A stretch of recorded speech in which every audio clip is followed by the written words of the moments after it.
आवाज कुछ नहीं आ रही।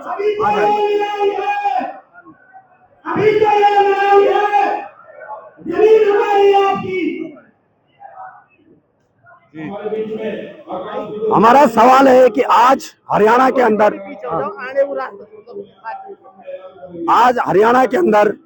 जो सूरज कुंड पे महापंचायत का आयोजन किया गया, जिसके अंदर पूरे भारतवर्ष से गुज्जर समाज ही नहीं, कम से कम 30-35 बिरादरी के लोग आए। आखिर में ऐसी क्या आवश्यकता पड़ गई जो आज इतनी बड़ी महापंचायत बुलानी पड़ी? देखिए, ये भाजपा सरकार की गलत नीति का कारण है। ये गांव करीब 850 वर्ष से बसा हुआ है। जब सुप्रीम कोर्ट नहीं बनी, संविधान नहीं बना, उससे पहले बसा हुआ गांव है। तो ये अपनी गलत नीति से लोगों को दुखी कर रहे हैं। 36 बिरादरी के लोगों को दुखी कर रहे हैं, इसलिए ये पंचायत आई है। और यदि इस पंचायत से भी नहीं माने तो आने वाले समय में इतनी बड़ी पंचायत होगी कि इस सरकार से आर पार की लड़ाई होगी। क्या आने वाले हरियाणा के अंदर जो चुनाव है, कहीं ना कहीं बीजेपी को ये चैलेंज है? चैलेंज है, शर्तिया चैलेंज है। भाजपा गई अपने गलत कारनामों से भाजपा खत्म हो चुकी है। भाजपा कहती है कि ये कोड कॉडेस है, वन विभाग की जमीन है, वन विभाग कार्रवाई कर रहे हैं, हम कुछ नहीं कर रहे। ये संविधान कब बना? ये संविधान बना 150 साल पहले। ये गांव बसा हुआ है 850 साल पहले। संविधान है 150 साल पहला। तो कहां से जो है उसमें लिखा हुआ है कि ये अनंतपुर गांव 1300 हाँ जी 850 साल पहला बसा हुआ गांव है ये। यानी मुगल भी हमारे भारत में नहीं आए, तब से ये गांव राजा अनंतपाल तंवर ने ये गांव बसाया था। लेकिन आज वन विभाग कहता है ये जमीन हमारी है। नहीं, ये तो आप देख लो ना, ये जो संविधान बना या वन विभाग बना, ये तो 150 साल पहले आया। सुप्रीम कोर्ट भी 150 साल हुए, लेकिन ये गांव 850 वर्ष पहला बसा हुआ गांव है।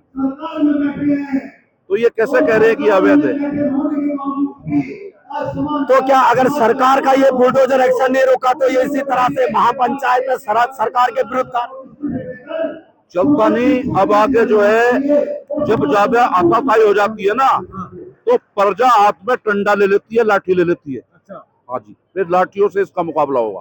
तो आपको लग रहा है कि इसमें कहीं ना कहीं इस कार्रवाई पे जो राज्य सरकार है वो इन्वॉल्व है?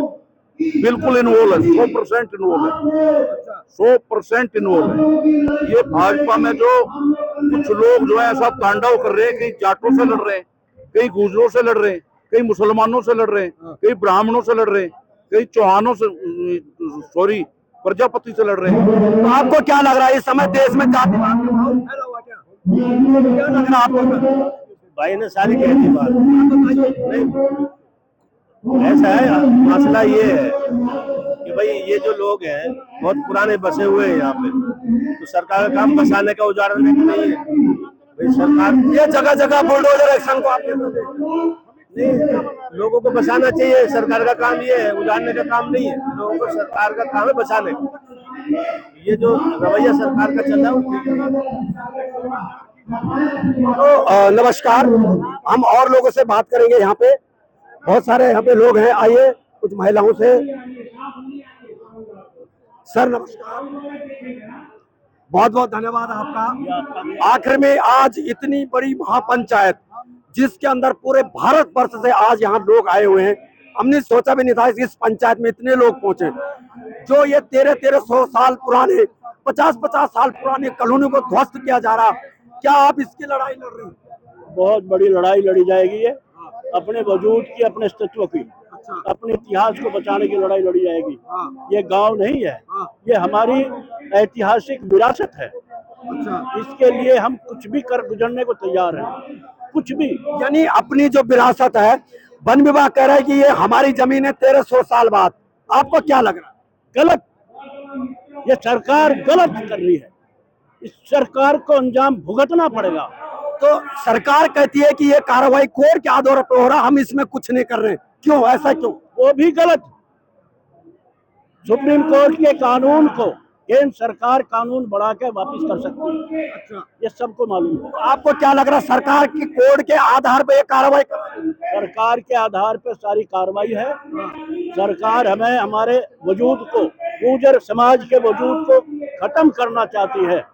ये राजस्थान से शुरुआत हुई थी और आज राजस्थान हो, मध्य प्रदेश हो, उत्तर प्रदेश हो, जम्मू कश्मीर हो, हरियाणा हो, जहाँ जहाँ हमारा गुर्जर ताकतवर होने जा रहा है उसको वजूद को खत्म करने का। यानी आपको लग रहा है कि कहीं ना कहीं जो गुज्जर समाज है जो मजबूत होने जा रहा है उसको डाउन कर रही है सरकार, ऐसा बड़ा आरोप? उसको डराने का, वजूद को खत्म करने का इनकी पूरी मंशा है।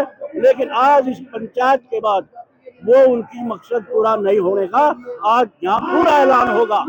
आर पार की लड़ाई लड़ने। आपने देखा होगा यही फरीदाबाद में 50 साल 60 साल पुरानी नेहरू कॉलोनी जिसके अंदर 8000 घर है, उसको भी नोटिस जारी कर दिया सरकार ने। क्या लग रहा है आपको, ये लोग कहाँ जाएंगे?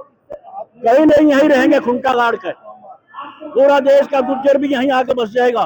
कोई ताकत नहीं है जो इन्हें हला देगा। लोग कह रहे हैं आज हम अपने देश में घुसपैठिया बनकर रह रहे हैं, ये क्या सवाल सही है लोगों का? ये सच है। घुसपैठिया चाहे बांग्लादेश से आए हों, महियार हो, चाहे पाकिस्तान के हों, यहाँ रह रहे, उनके वोट के लिए उनको यहाँ बसाया जा रहा है। हमारे लोग कह रहे हैं कि हमको ही घुसपैठिया बताया जा रहा है, ये सच है क्या?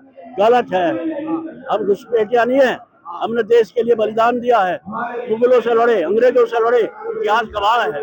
अब तो क्या आने वाले टाइम पे हरियाणा इलेक्शन के अंदर इसका असर पूरा संघर्ष करेगा, अपने वजूद को बचाने का संघर्ष करेगा। आज ये यहाँ तय हो जाएगा, आज तय होगा भी। ये तय करेगी हमारी जनता और देश को बताएगी, पूरे देश को बताएगी, सरकार को बताएगी कि अपने वजूद की लड़ाई लड़ने के लिए हम ताकत में हैं। उत्तर प्रदेश के अंदर भी कोई कह रहा है कि इस समय उत्तर प्रदेश के अंदर भी सरकार अपनी वजूद को अपनी सरकार नहीं बचा पाएगी, ये सच है क्या? वो भी है। योगी आदित्यनाथ ने गुर्जर शब्द पे काली पोत के अपना, उसने भी अपना मंशा बता दी थी। वो भी हमारे वजूद को खत्म करना चाहती है, हमारे इतिहास को खत्म करना चाहता है उत्तर प्रदेश का मुख्यमंत्री। उसको भी आज सबक सिखाने का काम। आपका शुभ नाम? चौधरी वीरेंद्र सिंह गुर्जर, कथित जनशक्ति पार्टी का राष्ट्रीय अध्यक्ष, सहारनपुर से। चौधरी वीरेंद्र सिंह गुर्जर, सहारनपुर। नमस्कार, आप देख रहे होंगे कि अभी हमारी मुलाकात जो हो रही थी चौधरी चरणपाल गुर्जर जी से, और वो सहारनपुर से आते हैं, लेकिन उन्होंने आज कहा है कि सरकार को आज इस मंच से चेतावनी दी है। आप दिखाइए एक बार, पूरे दिखाइए कि आज गुर्जर समाज के यहाँ पे हजारों लोग आ रखे हैं और आप देख सकते हैं कि पूरा वाटर प्रूफ टैंक लगा हुआ है। लेकिन दर्शकों, आज इस मंच से साफ ऐलान हुआ कि आने वाले 2027 में कहीं ना कहीं उत्तर प्रदेश के अंदर जो भारतीय जनता पार्टी की सरकार है वो कहीं ना कहीं उसको इस जो अनंतपुर गांव में जो बुलडोजर कार्रवाई हो रही, इसका कहीं ना कहीं उसको खमियाजा भुगतना पड़ेगा। और आज इस महान